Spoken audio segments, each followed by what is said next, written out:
हे राजन, दुहना है अगर तुम्हें पृथ्वी की इस गाय को, तो पहले हृष्ट पुष्ट करो लोक रूपी इस बछड़े को।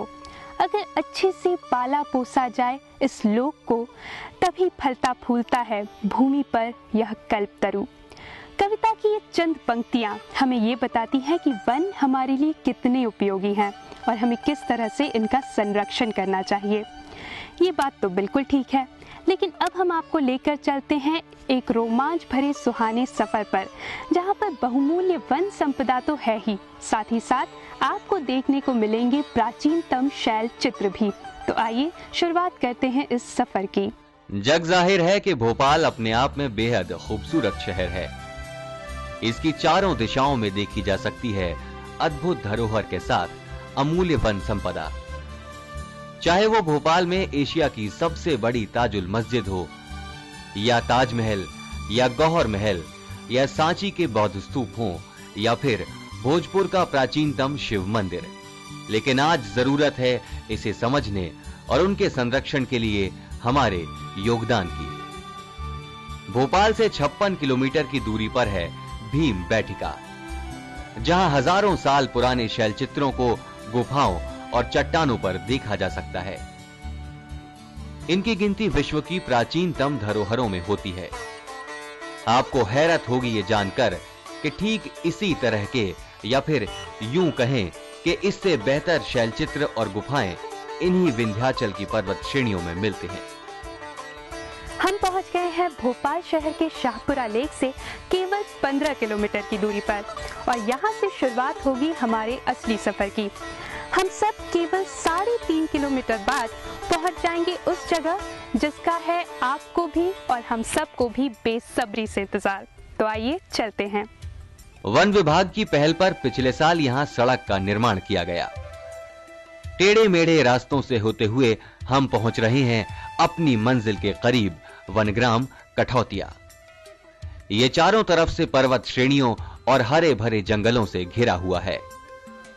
ये श्रेणी प्राचीन काल में विंध्याद्री कहलाती थी और कभी कभी उसे ऋक्ष पर्वत भी कहा जाता था। सबसे पहले हम रुख करते हैं उन आसमान छूते पहाड़ों पर, जहां थोड़ी सी चहलकदमी, या यूं कहें कि नेचुरल ट्रेल से गुजरने के बाद शुरू हो जाते हैं अद्भुत नजारे। यह है विशालकाय चट्टान, चट्टानों से लिपटे हुए दरख्तों की जड़ें।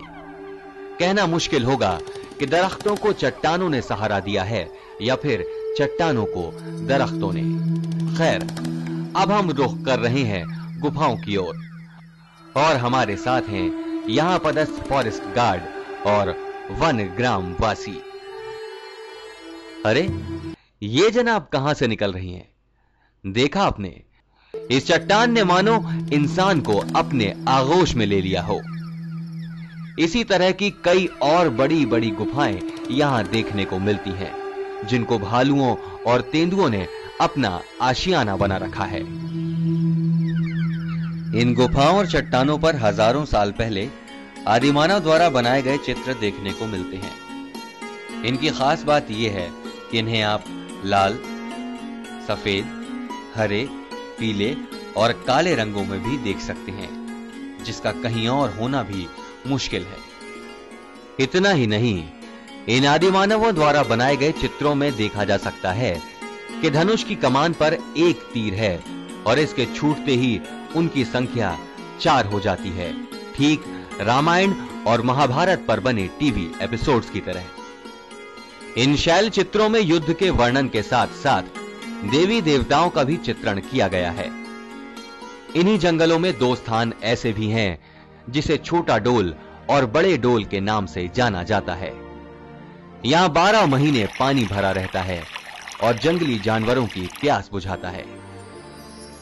इस पूरे क्षेत्र में घूमने के बाद थकान उतारने के लिए यहां वन विभाग द्वारा कैंपिंग की भी व्यवस्था की गई है। साथ ही वन्य प्राणियों और पक्षियों को देखने के लिए टेंट्स, चबूतरे और वॉच टावर भी बनाए गए हैं, जिससे सभी उम्र के लोग यहां आकर्षित होते हैं। यहां आते ही बच्चों में स्फूर्ति आ जाती है और बुजुर्ग अपनी 4 दीवारी से बाहर आकर प्रकृति का आनंद लेते हैं। इन सुविधाओं के ही साथ गर्मा गर्म भोजन की व्यवस्था भी यहाँ वन समितियों के सदस्यों द्वारा की जाती है।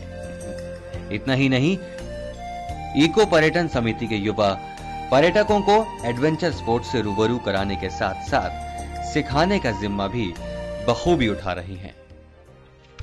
हम काफ़ी देर से यहाँ पर देख रहे हैं कि ये लोग यहाँ पर एडवेंचर स्पोर्ट्स से रिलेटेड कुछ एक्टिविटीज़ कर रहे हैं। आइए इन्हीं से जानते हैं कि ये लोग कौन हैं और यहाँ पे किस तरह की एक्टिविटीज़ ये कर रहे हैं। सबसे पहले आप अपना नाम बताइए। मेरा नाम अवंती लाल दोहरे है, मैं कठौतिया इको पर्यटन समिति का सदस्य हूँ। अच्छा, यहाँ पे कुछ एक्टिविटीज़ आप कर रहे थे, तो वो क्या है?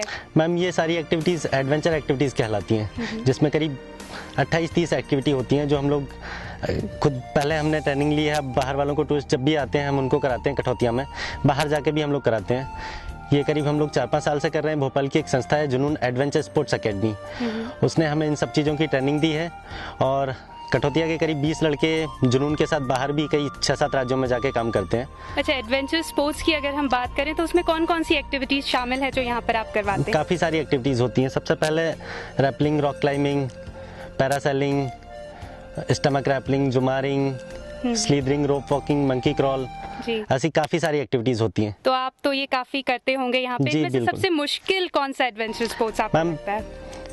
टूरिस्ट के लिए सबसे मुश्किल होता है, जो करता है उसके लिए मुश्किल होता है कि स्टमक रैपलिंग, क्योंकि उसमें जब वो रैपलिंग करते समय आगे की तरफ देखता है, तो पहाड़ी से नीचे की तरफ देखता है, तो उसके मन में बुरे बुरे ख्याल आते हैं कि मैं इतने नीचे जाऊंगा, कैसे जाऊंगा। काफी ऊंचाई पर होते हैं, नीचे देख के उनको डर लगता होगा।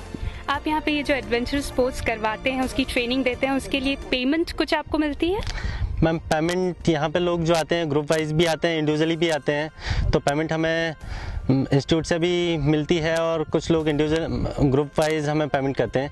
जी बिल्कुल, ये ऐसे भी जो भाग दौड़ की ज़िंदगी जिसमें हम रहते हैं अपने अपने शहरों में, अपने अपने घरों में, प्रकृति का उतना आनंद हम नहीं उठा पाते। तो हम आप सबसे यही कहना चाहेंगे कि आप कठौतिया आए, यहाँ पे प्रकृति की गोद में प्रकृति का पूरा आनंद लें और साथ ही साथ एडवेंचर स्पोर्ट्स का भी पूरा आनंद उठाए।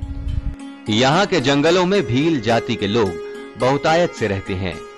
इनका रहन सहन और खान पान अनूठा है। ये अपना जीवन यापन मवेशियों को पालकर और खेती कर गुजारते हैं। वन विभाग की मदद से पर्यटकों के लिए यहाँ की संस्कृति को समझने के लिए एक नई पहल गांव वालों के साथ शुरू की गई है।